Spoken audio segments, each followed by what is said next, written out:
कभी नहीं घबराते हैं कोई दुख से और तकलीफ से। और जब जब उनको ऊपर कोई आफत आता है तो और वो मजबूत होकर उभरते हैं। और अभी पूरे बिहार नहीं, पूरे उनके जो चाहने वाले पूरे देश के लोग हैं, सब शुभकामना कर दे रहे हैं परमात्मा से कि हे परमात्मा, लालू जी की आयु बढ़े और लालू जी स्वस्थ होकर उठे।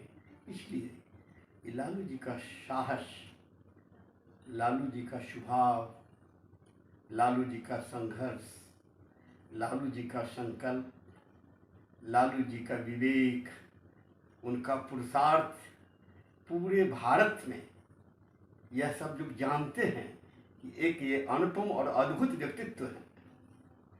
आज तक भारत में बहुत राजनीतिज्ञ हुए, लेकिन लालू की तरह कोई नहीं हुए। दूसरा लालू पैदा होगा या ना होगा नहीं मैं कहता। उनके साथ बिताए हुए पल कुछ बताइए लालू जी के साथ आप। लालू जी कभी भी दुख में रहते थे तो बहुत ही और साहस होकर बात करते थे, नहीं लगता था कि वो दुख में है। और वो दुगना दुख में और दुगना गति से उभर करके सामने आते थे। मैं कहना चाहता हूं कि जब हम राज्यसभा मुझको भेजे थे तो काफी मुझको विरोध किया गया था, लेकिन लालू जी जो ठान लेते हैं उसको कर ही के डालते हैं। काफी विरोध हुआ था। और जब मैं राज्यसभा में उच्च सदन में गया तो वहाँ मैं लालू जी के बारे में और देश के बारे में और बिहार के बारे में काफ़ी बातें उठाई थी। जैसे कि ये नजमा हेपतुल्ला जी हमको सोमवार को शपथ ग्रहण कराई थी, मंगल को देखे थे, बुध को बोलना शुरू किए, बृहस्पति को भी बोल दिए, शुक्र को जब बोले तो नजमा हेपतुल्ला जी ने कहा कि मिस्टर पासवान, आप जनता दल लालू जी ने आपको भेजा है, आप बहुत रोज बोलते जा रहे हैं, आप कम बोलिए। आपके सामने अभी प्रणब मुखर्जी जी हैं, अर्जुन सिंह जी नहीं बोलने दे रहे हैं, प्रमोद महाजन और सुषमा स्वराज जी को भी नहीं बोलने दे रहे हैं, सब जगह पर आप ही बोलते जा रहे थे। अभी जुम्मा 8 दिन हुआ है, आप चुप रहिए, अभी कुल्लू को बोल दीजिए, बाद में बोलिएगा।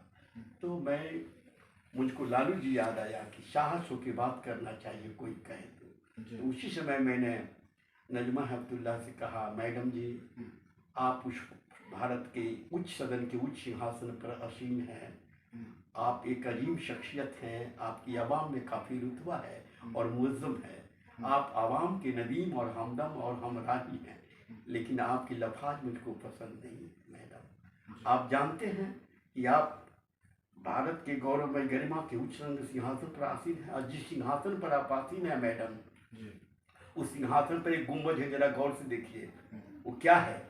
अगर नहीं जानते हैं तो आप अपने मार्शल से पूछिए। तो मार्शल से पूछिए, तो मार्शल ने कहा यह अशोक स्तंभ है। हाँ मैडम जी, यह अशोक स्तंभ है। और जितने जन सेवक, जननायक, शासन सत्ता के निर्देशक, सांसद गण बैठे हुए हैं पार्लियामेंट में, अपने पीछे मुड़ करके देखिए कि आपके कुर्सियों में क्या चिपका हुआ। तो सारे एमपी पीछे देखने लगे, उसमें हाँ उसमें भी अशोक स्तंभ चिपका हुआ है। मैडम जी, मैं भारत की बात नहीं करता हूँ, पूरी दुनिया की बात करता हूँ। पूरी दुनिया में प्रधानमंत्री और राष्ट्रपति आएगा और जाएगा, लेकिन जो भारत का निशान है, चाहे पूरी दुनिया में किसी भी देश का निशान है, वो नहीं बदलता है। क्या उसके मोहर का निशान, सिंबल और उसके झंडे का निशान जब एक बार बन जाता है तो जब तक चांद और सूरज और धरती आकाश रहता है तब तक रहता है। आज भारत में पंचायत का मुखिया से लेके BDO, CO, SDO, collector, commissioner, मुख्यमंत्री, प्रधानमंत्री, राष्ट्रपति, गवर्नर सारे अशोक स्तंभ का मुहर लगाते हैं। रुपये पैसे में अशोक स्तंभ चल रहे हैं, और जमीन के कागजात में अशोक स्तंभ चल रहे हैं। और 15 अगस्त और 26 जनवरी को झंडा जो फहरता है वो अशोक चक्र है मैडम। तो अशोक चक्र और अशोक स्तंभ का राज चल रहा है पूरे भारत में। और अशोक चक्र और अशोक स्तंभ को बनाने वाला अशोकादि ग्रेट था, अशोकादि ग्रेट बिहार का था, और अशोकादि ग्रेट का राज चल रहा है। और मैं बिहार का हूँ, इसलिए मेरा भी राज बिहार का हूँ, बिहारियों का राज पूरे देश में चल रहा है। और आप मेरे कुर्सी पर बैठ करके और आप मुझको कहते हैं कि नहीं बोलो, तो पूरे पार्लियामेंट में हंगामा हो गया था। तो एक महेंद्र सिंह कल्याण नाम के एक और सांसद थे, उन्होंने कहा कि नहीं, हम आप ब्रह्मदेव आनंद पासवान जी सांसद जी का बात मैं नहीं मानूंगा, चूंकि दिल्ली है और ये दिल्ली से राज चल रहा है, बिहार से नहीं। तो मैंने कहा था कि मैं, उनका कहना ठीक है, लेकिन मैं जब दिल्ली आया था, मुझको दिल्ली देखा नहीं था, तो मैं दिल्ली काली पीली एक टैक्सी लिया भाड़े पर और दिल्ली को देखना शुरू किया। देखता हूँ कि दिल्ली के चारों तरफ कहीं कुंज विहार है, कहीं चाणक्य विहार है, कहीं आनंद विहार है, कहीं अशोक विहार है। दिल्ली के चारों तरफ बिहार ही बिहार है, और दिल्ली में बिहार नहीं है तो दिल्ली बेकार है। हंगामा हो गया था, हंगामा हो गया था।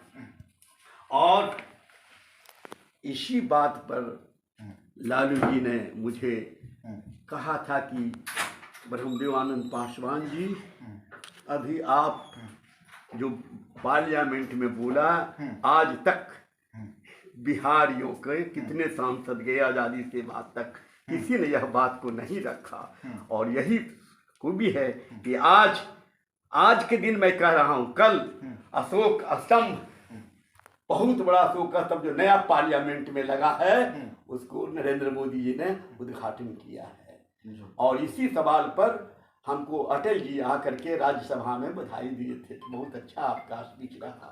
और शंकर दयाल शर्मा जी ने मुझको बुला करके और बहुत इज्जत किए थे राष्ट्रपति भवन में, और काफ़ी चिट्ठियाँ पूरे भारत से आई थी। आखिरी सवाल सर आपसे। तो लालू जी ने राष्ट्रपति जी को बड़ाई किया, तो राष्ट्रपति जी ने मुझको संयुक्त राष्ट्र संघ अमेरिका के संविधान कमेटी में भाग लेने के लिए भेज दिया, अपना प्रतिनिधि बनाकर भारत का। वहाँ 127 देश का राष्ट्रपति और प्रधानमंत्री था, और इंडिया का राष्ट्रपति का प्रतिनिधित्व मैं कर रहा था अमेरिका में। ये लालू जी की कृपा है कि ये लालू जी एक मुझ जैसे साधारण गरीब परिवार के सांसद को उच्च सदन से विश्व सदन तक भेजने का काम किया। आज भी जैसे देखिए, एक लेडीज कपड़ा धोने वाली को भी विधानसभा में भेजा है। ये उनका मैं उनके चरित्र के बारे में बताता हूँ। और इसी तरह ये जो बोलना चाहता हूँ कि वो राजनीति की परिभाषा को विस्तृत ढंग से व्यक्त करने वाले हैं। राजनीति के उच्च सिंहासन पर आसीन होकर चमकने वाले हैं, राजनीति के धरातल पर शिलालेख गाड़ने वाले व्यक्तित्व हैं। ये कभी घबराने वाले व्यक्तित्व नहीं है, और ये फिर स्वस्थ और प्रसन्न होकर के हमारे बीच आएंगे। चलिए, बहुत बहुत धन्यवाद आपका।